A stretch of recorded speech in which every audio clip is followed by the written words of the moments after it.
So just come on back to the vicinity of your body, somewhere around where your body is. Welcome, everybody.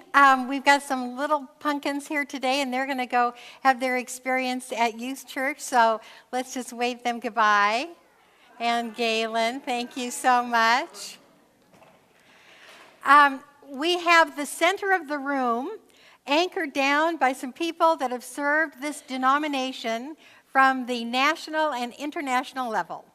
Bob and Marilyn Gale, and Bob and Barbara Grabowski. So welcome this morning.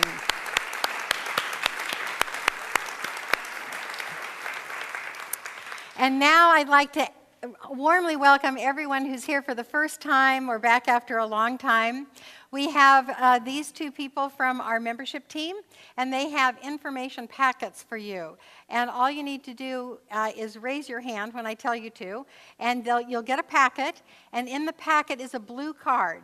If you fill out the blue card and give it back to one of these two people, you get this free book on how to speak science of mind, which is a wonderful little primer of our philosophy. Now, we have these books for sale also in the bookstore, but if you're here new today, you can get yours as a gift from us if you give us the gift of that blue card of information. So now, first-timers, anybody here for the first time? Hey, look at you guys. That's wonderful. I'm so happy to have you here. Keep your hands up. There's one at the end of that row, too. Great. Welcome, welcome, welcome, welcome. So I'm the senior minister here. My name is Carol Huntley, and I'm very, very happy to have you. And our theme for this whole year is about living our values. Because, you know, I don't know why I moved to tell you this right now, but a lot of you know that I used to be in college textbooks. I was a sales rep for college textbooks, and I remember going to Caltech. Now, we didn't have, we were kind of middle of the road college textbook company, even though it was Random House.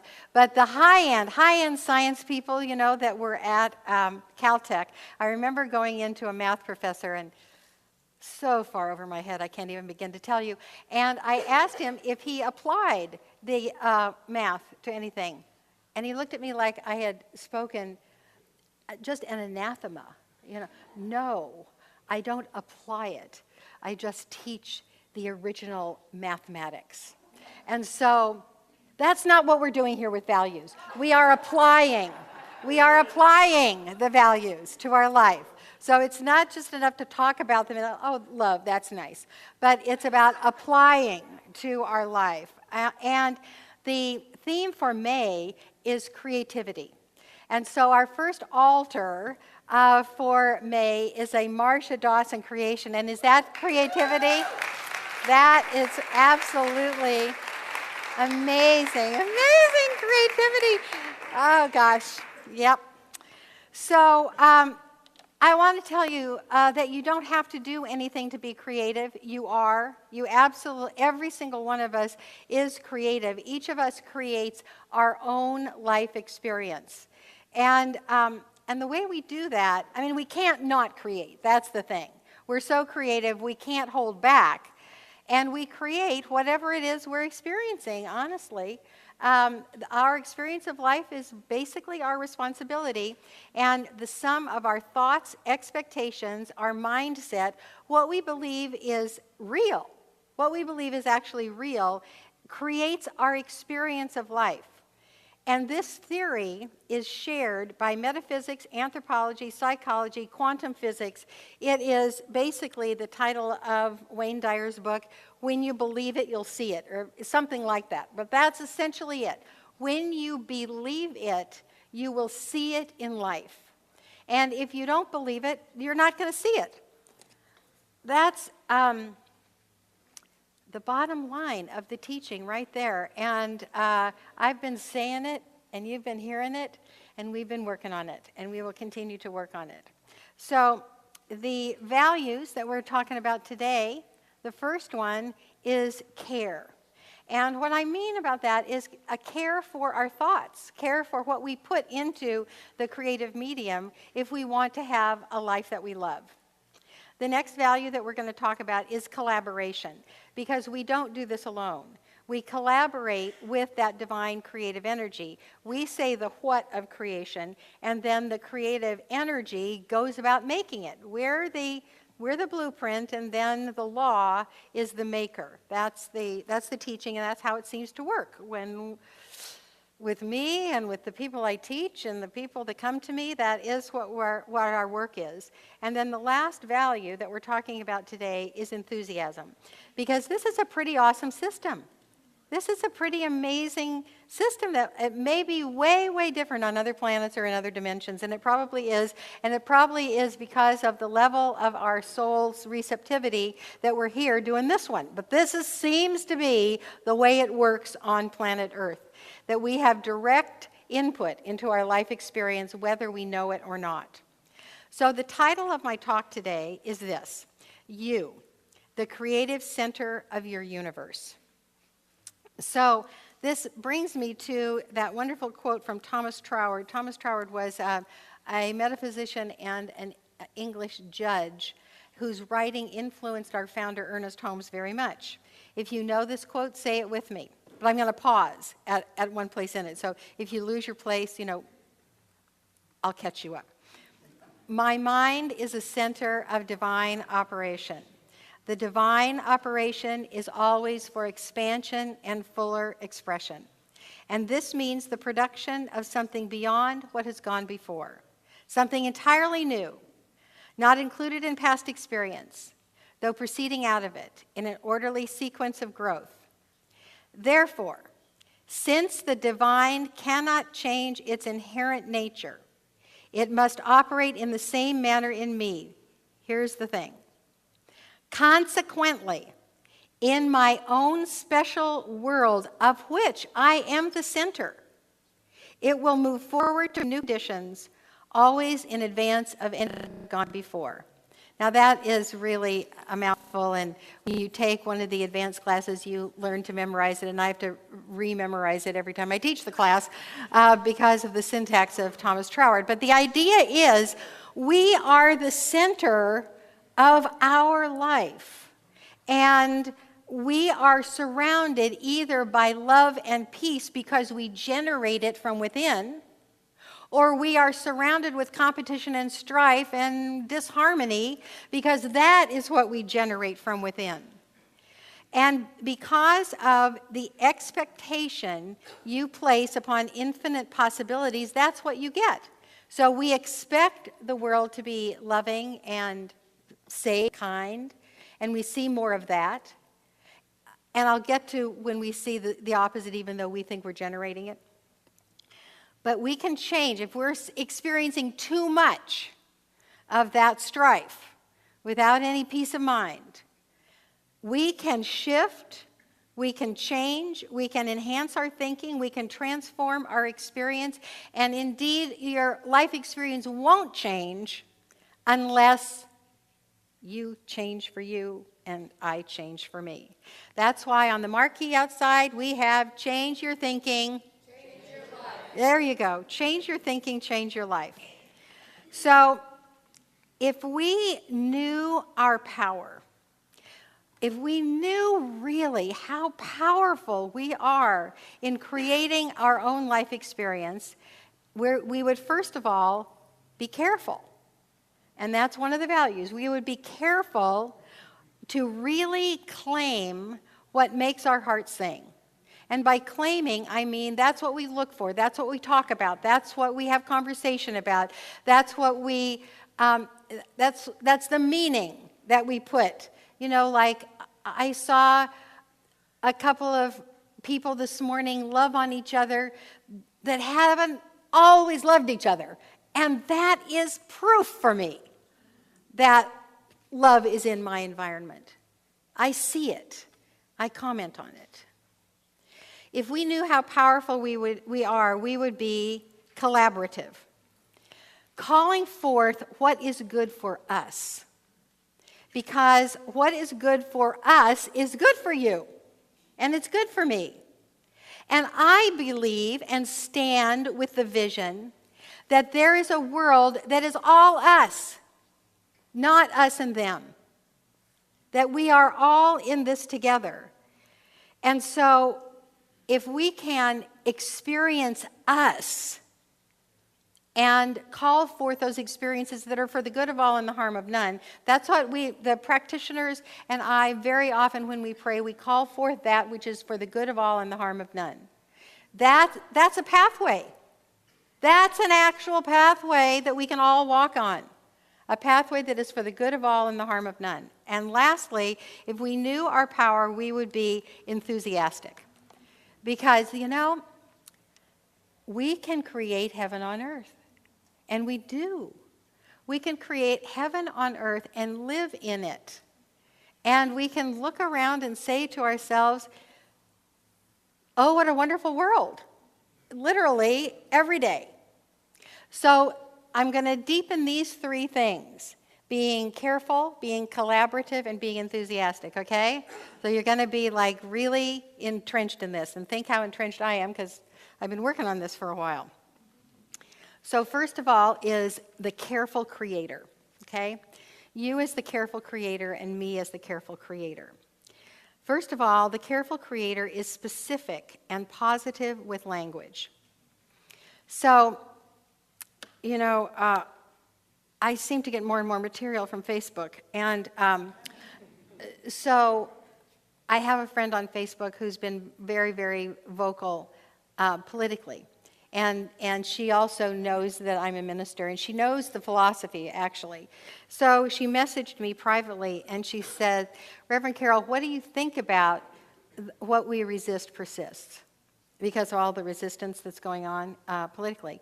And from, both sides. So she says, what do you think about that? What we resist persists.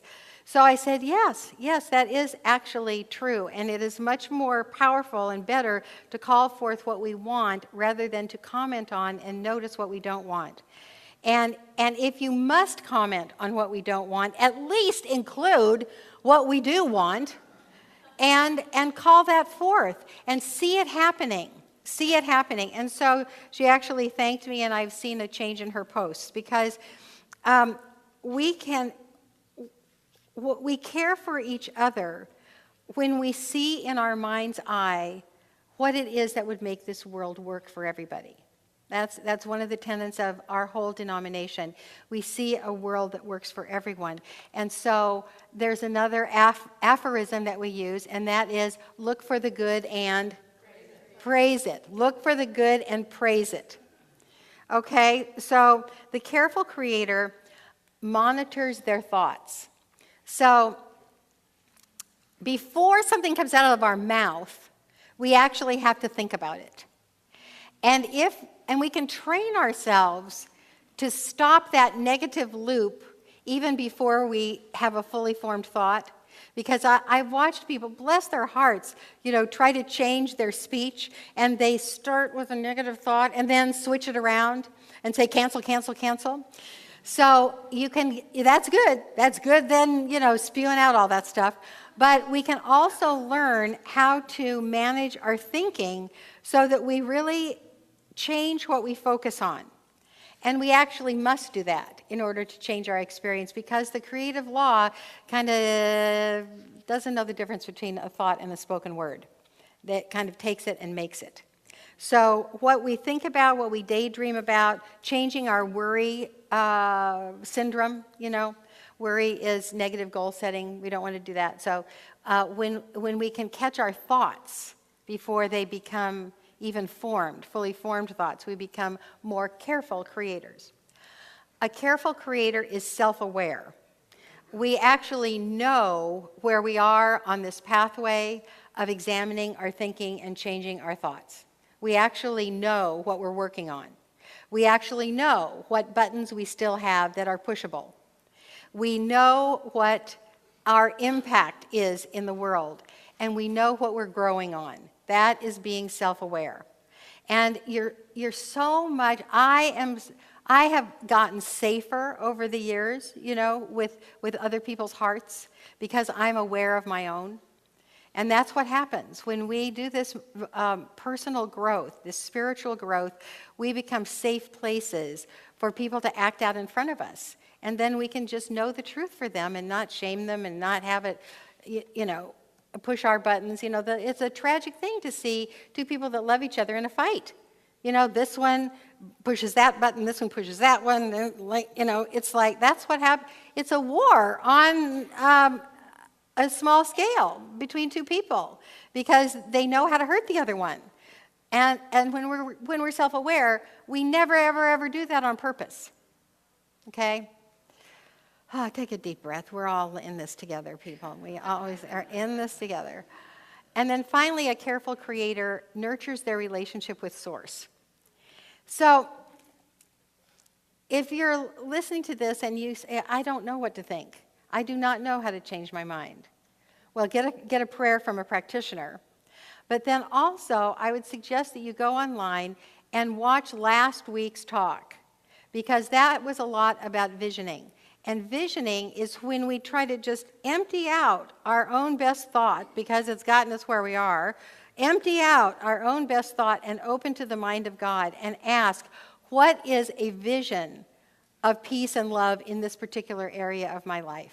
And as we do that, we get new ideas. I guarantee you, if you do that in a quiet moment and just say, show me a better idea, you'll get one.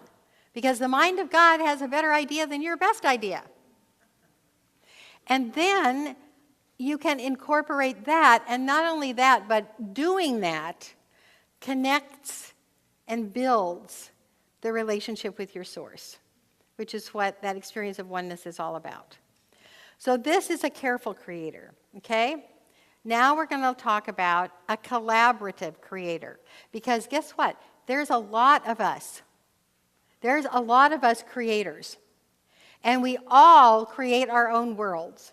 And sometimes these worlds run into each other. Have you noticed that? Yeah. So that's why sometimes we don't get exactly the highest experience of what we envision, because we got a lot of people with static in the creative process here. And what we do to overcome that is simply see the truth, speak the truth, have the high vision, go for the love over and over and over and over again. But the fact remains is that we have a lot of creators out here, and they're all creating their own worlds. So the collaborative creator, the conscious collaborative creator, knows that they are always modeling creation. Every time you speak in public, you are modeling how to create your own life to someone else. You're being an example. Hopefully, I'm being an example right now. So if you know you are a powerful creator, you have more responsibility, really, than somebody who doesn't know their power.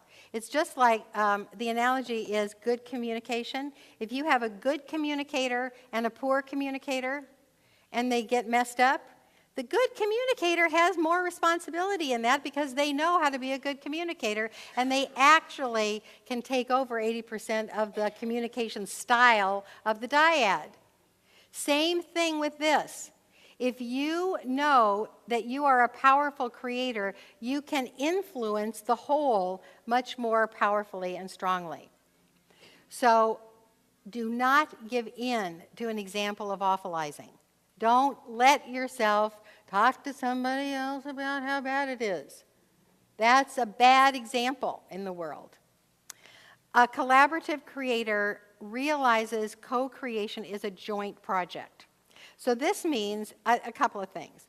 It means, first of all, that you are co-creating with God, because it's not you that makes it, but it's you that says what to make. So you've got the blueprint, and then you've got the energy of creation working together. So you and God are collaborating all the time. But of course, you and all your friends are collaborating all the time as well. That's what makes race consciousness. That's what makes family consciousness. It's everybody in that family creating together, or everybody in that neighborhood creating together. And so that's why you tend to change your friends sometimes when you come into this philosophy, because you are attracted to like-minded. And when you enhance your own consciousness, you attract that next level of people to co-create with you. And finally, the collaborative creator knows that separation is not an option. That's impossible. It's impossible. That is true at every level. We're one with God. We're one with each other. We're one with those that we love. We're one with those that are really, really, really troublesome to love because it's all just one life. There's one life. That life is God's life. That life is perfect. That life is my life now, but it's your life and your life and your life and your life. John Muir said, "When we try to pick out anything by itself, we find it hitched to everything else in the universe." And that's the truth. Finally, the enthusiastic creator. Don't you love this image? Yeah. So this system should keep us in a constant dazzlement of awe if we really knew our power. This wonderful energy is at our disposal. So the enthusiastic creator nurtures their own passion. They ask themselves over and over, what would I love? What would I love today? And we open to that possibility until it becomes inevitable. Because there are unlimited possibilities out there. And so why not experience what you love? Not just what will get you through the day, but what you really love. And if you get into a habit of creating what you love, that increases your level of enthusiasm, or you can actually, kind of goose it yourself. You can like say, oh, this is great, this is very great, I am so happy, this is wonderful. So, in the Science of Mind textbook by our founder Ernest Holmes, he writes, "We should never forget that both the letter and the spirit are necessary in our work. The letter molds while the spirit creates. The thought is a mold. Conviction is the molten substance poured into the mold. One is not complete without the other, and many people make the mistake of only using one of these essential states of consciousness." So I want to think about the mold and the molten experience that goes into the mold. So you create the mold by calling forth the vision of peace, the vision of prosperity, the vision of health and wholeness, and then you get excited about it, and that is the fire of creation. And so our founder of this community, Dr. Lloyd Tupper, would say, to get the divine juices flowing. I can just hear him say that. So the enthusiastic creator lives life to the fullest. There's so much research about end-of-life stuff and how what frustrates us as we approach our last breath is not what we've done, but what we've failed to do.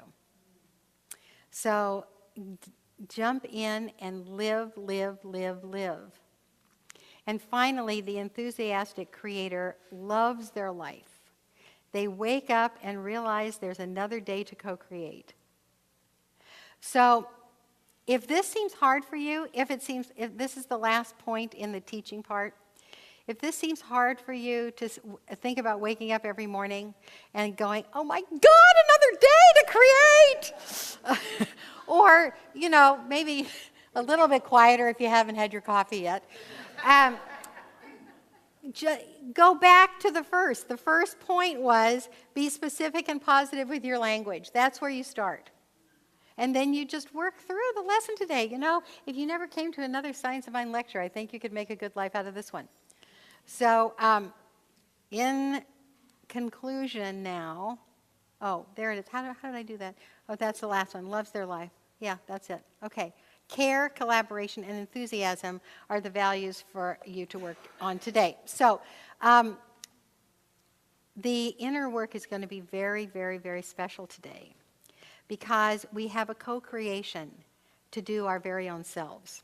We have a co-creation in this community to accomplish.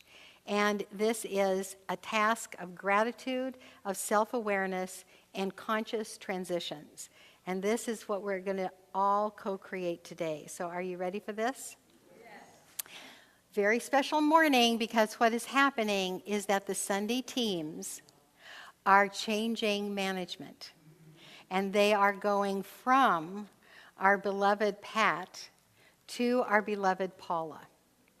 And so we have a wonderful ritual of transition.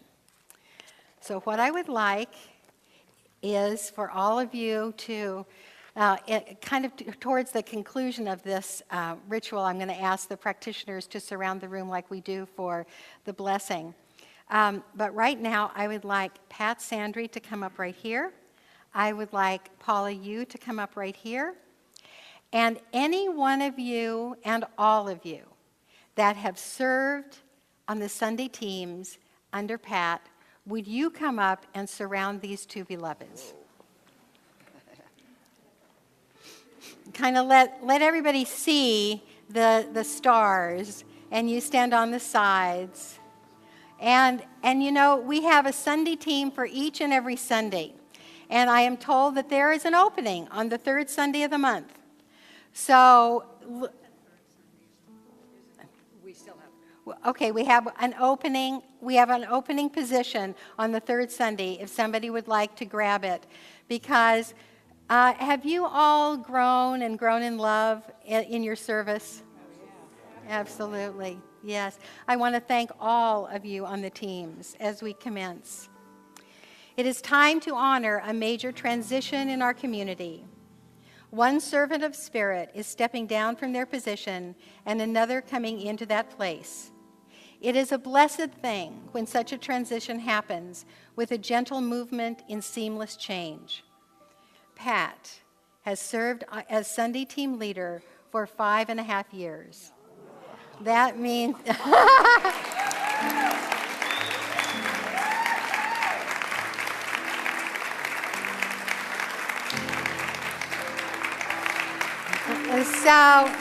So that means that she has trained countless newbies to come in and make the food for you and set up all the tables around and decorate the tables and take the offering and count the offering and put it in the envelope correctly and put everything away and wash the dishes and do all those wonderful things that all these lovely volunteers have done for weeks and weeks and weeks under Pat's leadership.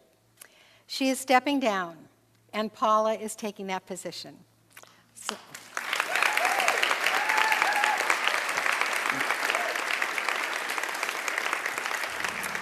And so both of these amazing servants, you'll hear more about them, but Pat has been orderly, gentle in leadership, responsible, prepared, and welcoming. And she is now our core council president. And so it was pretty necessary for her to give this away.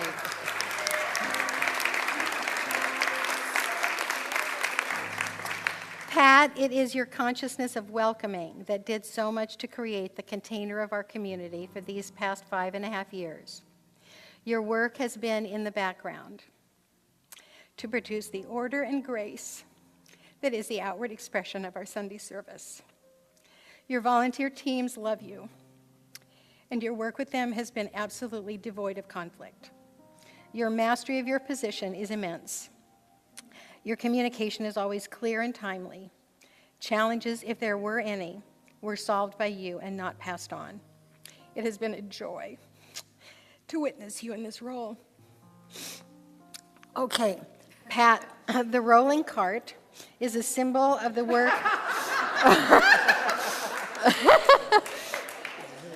Is a symbol of the work of you and your teams.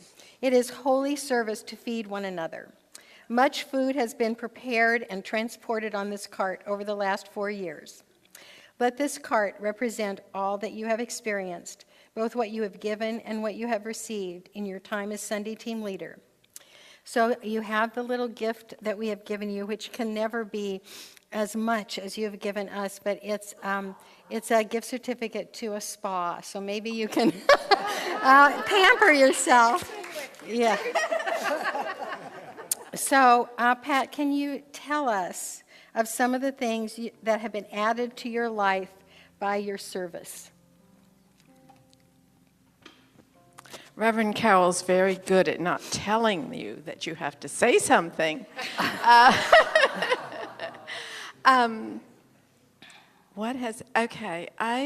think that the biggest thing I learned was just to love everybody. To love everybody through all that was happening. And sometimes difficult things happened. And that was I thank everybody, because it was a big thing. And the other thing is, Julie Roby was sitting out there the other Sunday, and I said, she was saying goodbye to everybody, and I said, hey, Julie, you're just the best. And she said to me, Pat, I bet you say that to everybody. And I got to thinking, yeah, I do, because I have a team of superlatives. They're all the best. Oh. So,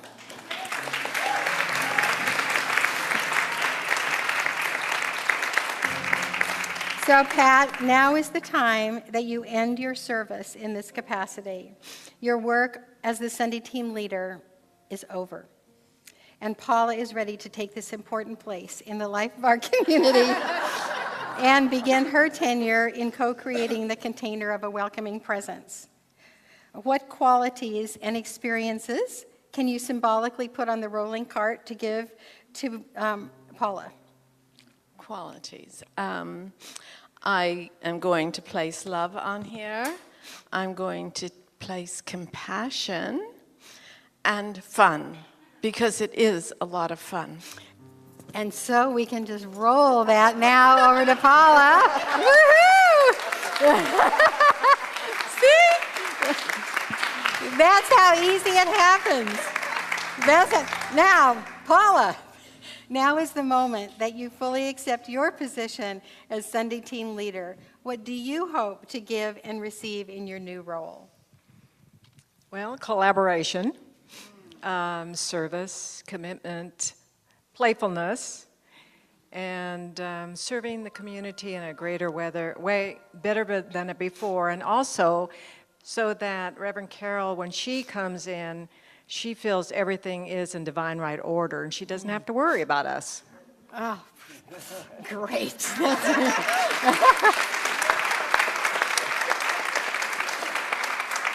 So it's a big job, but you have lots of help, Paula.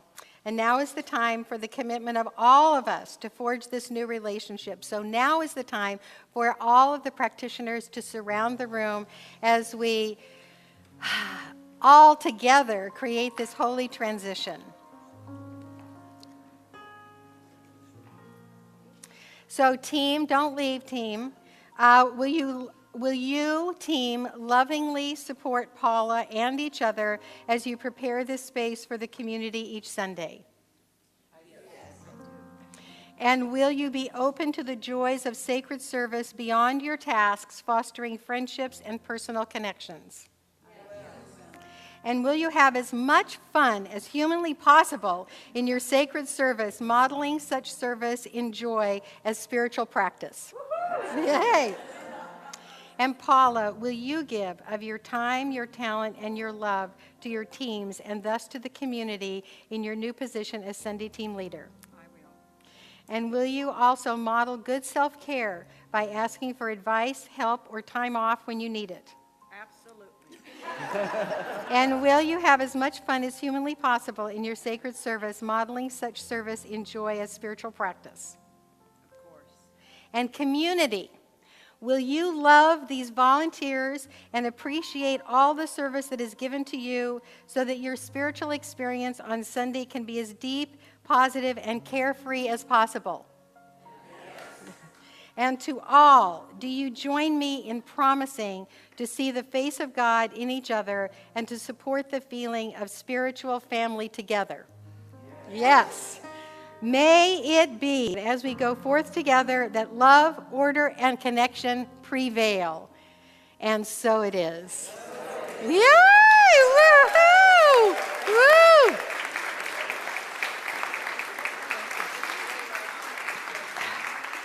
All right.